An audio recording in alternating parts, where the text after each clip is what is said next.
तो अब हम कम्युनिटी एक्वायर्ड निमोनिया के बारे में पढ़ेंगे। सबसे पहले हम लोग इसकी देखते हैं डिफिनीशन क्या है।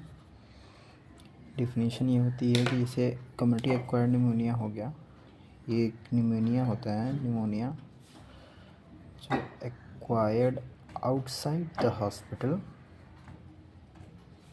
या फिर ये हॉस्पिटल एडमिशन के 48 आवर के अंदर हो जाए, ठीक है, और पेशेंट की कोई भी हॉस्पिटलाइजेशन की हिस्ट्री ना हो इन द लास्ट 14 डेज।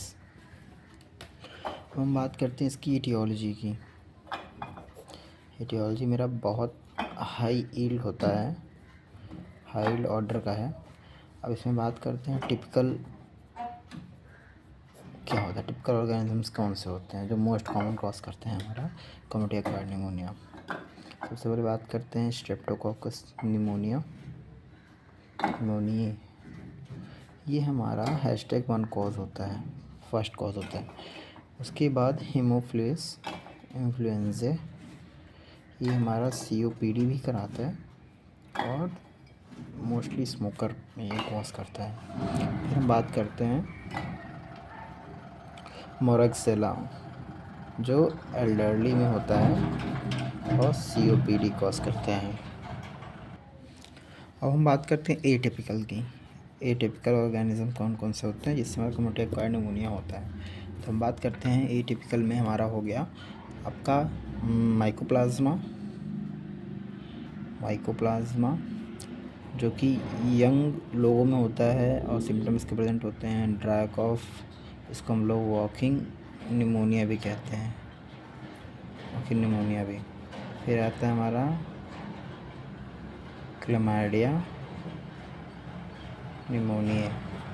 तीसरा होता है लेजियोनेला जो हमारा मोस्टली प्रेजेंट होता है डायरिया और हाइपोनाइट्रीमिया, साथ ही साथ हाई फीवर में। ओके, अब हम बात करते हैं, हमने बात की टिपिकल, अब बात की एटिपिकल, अब बात करते हैं वायरल के बारे में। वायरल में हमारा मोस्टली कॉज करता है इन्फ्लुएंज़ा, रेस्पिरेटरी सिंशियल वायरस और कोविड, दैट इज़ कोरोना हमारा जो हुआ था। अब हम बात करते हैं इसके पैथोजेनेसिस की,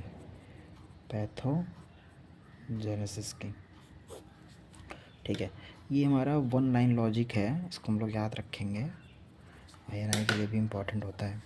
अब इस क्या होता है, देखिए माइक्रो एस्पिरेशन होता है, माइक्रो एस्पिरेशन हुआ, उसके बाद वो जो एस्पिरेशन होता है एल्वेलाई में जाता है, तो एल्वेलाई में एल्वेलर इन्फेक्शन कॉज किया जिससे आपका इन्फ्लेमेटरी एक्सीडेट्स वहाँ पे आए और वो क्या हुआ, कंसोलिडेशन में चेंज हुआ जिससे हमारा वेंटिलेशन परफ्यूजन रेशियो मिसमैच हुआ जो हमारा कॉज किया हाइपोक्सिया।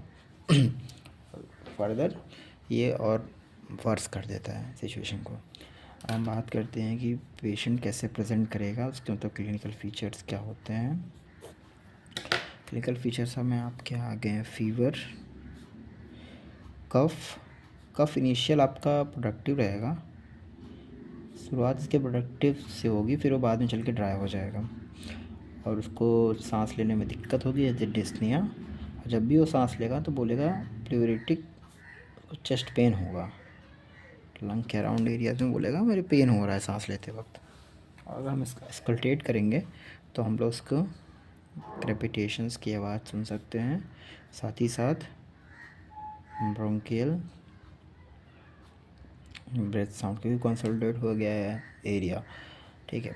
अगर हम देखते हैं कि ये एल्डरली में कैसे प्रेजेंट करेगा, एल्डरली में जो एल्डरली हायर एज वाले होते हैं उनमें सबसे पहले ये कन्फ्यूजन के फॉर्म में प्रेजेंट करेगा, फीवर से ज़्यादा कन्फ्यूजन के फॉर्म में ये प्रेजेंट करेगा। तो पेशेंट में हम लोग देख लेंगे, फिर हम बोलेंगे इन्वेस्टिगेशन के लिए कि हाँ आप लोग एक्सरे करा के आओ, ठीक है, एक्सरे करा के आओ। हम देखते हैं फिर चेस्ट एक्सरे में हम लोग की फाइंडिंग क्या मिलेंगी। चेस्ट ये INI का फेवरेट मोस्टली क्वेश्चन इसमें से ही पूछता है। हम लोग को देखेंगे चेस्ट एक्सरे में क्या मिलेगा, लोबार कंसोलिडेशन, क्योंकि न्यूमोकोकस कराता है। और पैची अगर रहेगा, पैची कंसोलिडेशन अगर रहेगा तो वो ब्रोंकोनिमोनिया बोल देंगे उसको। और अगर इंटस्टिशियल है, अलग अलग जगह अगर डिफ्यूज़ है अगर वो, तो हम लोग एटिपिकल ऑर्गेनिज्म की वजह से या फिर वायरल कॉज होते हैं। ठीक है। और जो भी हमको अगर एक्सरे में जो भी हमको यहाँ पे वाइट एरिया का दिखता है, वाइट एरिया का दिख रहा है, इसका मतलब ये है कि वहाँ पहले एयर था जो कि अब पस मतलब एयर को रिप्लेस कर दिया है वहाँ पे। ठीक है। हम लोग अगर लैब्स की बात करें कि लेबोरेटरी फाइंडिंग्स में हम लोग को क्या मिलेगा, तो हम लोग को इंक्रीज TLC काउंट मिलेगा, WBC इंक्रीज़ रहेंगे, इंक्रीज C रिएक्टिव प्रोटीन या फिर प्रोकैल्सिटोनिन, दोनों इंक्रीज़ मिलेंगे आपको। ये इम्पॉर्टेंट है यहाँ पे। अगर हम स्प्यूटम का कल्चर कराएंगे, और हाँ, ये इम्पोर्टेंट हमको याद रखना है कि स्प्यूटम कल्चर हमको एंटीबायोटिक देने के पहले कराना है, अगर पॉसिबल अगर हो पाए तो। ठीक है। अब हम आते हैं नेक्स्ट पे। नेक्स्ट हम लोग देखते हैं कि नेक्स्ट इसका क्या है। अब हम देखते हैं इसकी सीवियरिटी स्कोर। ठीक है। सीवियरिटी स्कोर, इसको हम बोलते हैं कर्व 65। ये बहुत इजी होता है, इसको याद करना आसान होता है। तो मेन चीज़ है, इसको हमको याद करना ही करना है। ठीक है।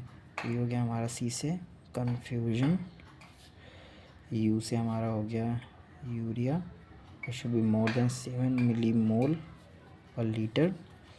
R से हो गया रेस्पिरेटरी रेट, जो कि हमारा मोर देन 30 होना चाहिए।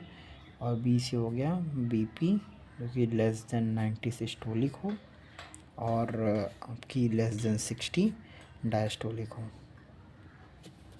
और 65 यहाँ रिप्रेजेंट करता है कि एज, इट मोर देन और equal to 65 years of age. Okay. अब हम बात करते हैं स्कोर या मैनेजमेंट की, कि हम कैसे इसको एसेस करते हैं। इसमें स्कोर, अगर आपका स्कोर आ रहा है, मतलब इसमें से 0 या 1 फीचर अगर है, तो हम इसको OPD में ट्रीट करना प्रेफर करेंगे। अगर 2 है तो हम लोग एडमिट कर लेंगे नॉर्मल, और अगर 3 और मोर देन 3 है तो हम लोग उनको ICU में एडमिट करेंगे। ठीक है। हम आते हैं मैनेजमेंट की, कि कैसे हम इसको मैनेज करना है हमको।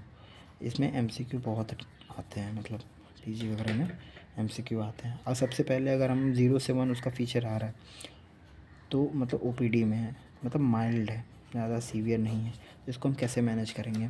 इसमें हम लोग देंगे एमॉक्सिसिलिन या फिर डॉक्सीसाइक्लिन, वहीं OPD में ही दे देंगे। और अगर हम इन पेशेंट उसको एडमिट किए हुए हैं तो वो मॉडरेट कंडीशन में है, इसको हम ट्रीट करेंगे। एक कोई बीटा लैक्टम देंगे, साथ साथ मैक्रोलाइड, जैसे बीटा लैक्टम आप सेफ्ट्रिएक्सोन, साथ साथ एजिथ्रोमाइसिन। ओके। फिर हम बात करते हैं ICU की। ICU में पेशेंट कंडीशन है तो सीवियर है। ओके। सीवियर हम लोग क्या देंगे, बीटा लैक्टम, साथ साथ मैक्रोलाइड, या फिर ये दे सकते हैं, या फिर हम लोग रेस्पिरेटरी फ्लोरोक्विनोलोन, ये हम लोग प्रेफर करते हैं। अगर हम लोग को सस्पेक्ट हो रहा है कि लीजियोनेला है, ठीक है, Legionella, if Legionella suspected, then we will try to give azithromycin और लीवोफ्लॉक्सेसिन। ठीक है। ये मैंडेटरी होता है, ये हमको देना ही देना, लीवो तो देना ही देना है अगर लीजियोनेला सस्पेक्टेड है तो। हम बात करते हैं कि कॉमन एग्ज़ाम ट्रैप्स कौन कौन से होते हैं। हम बात करते हैं common exam traps. Common exam traps जिसमें लोग मोस्टली फंसते हैं। ठीक है। इसमें बात करते हैं कि इनको पता ही नहीं होता कि कैप और हैप दोनों अलग है, ये दोनों सेम नहीं है। ये हमारा जो 48R वाला रूल है ये हमको नहीं भूलना है, ठीक है, नहीं भूलना। कैप और हैव सेम नहीं है, they are different, entirely different, ठीक है। हमको कर्व 65 जो मैंने अभी पढ़ाया था ऊपर उसको नहीं भूलना है, उसको स्किप करते हैं लोग, ठीक है। और हमको क्या नहीं करना है, अगर निमोनिया हमारा वायरल है तो उसमें हम ब्लाइंडली एंटीबायोटिक एडमिनिस्टर कर रहे हैं, वो भी गलत है, वो नहीं करना है।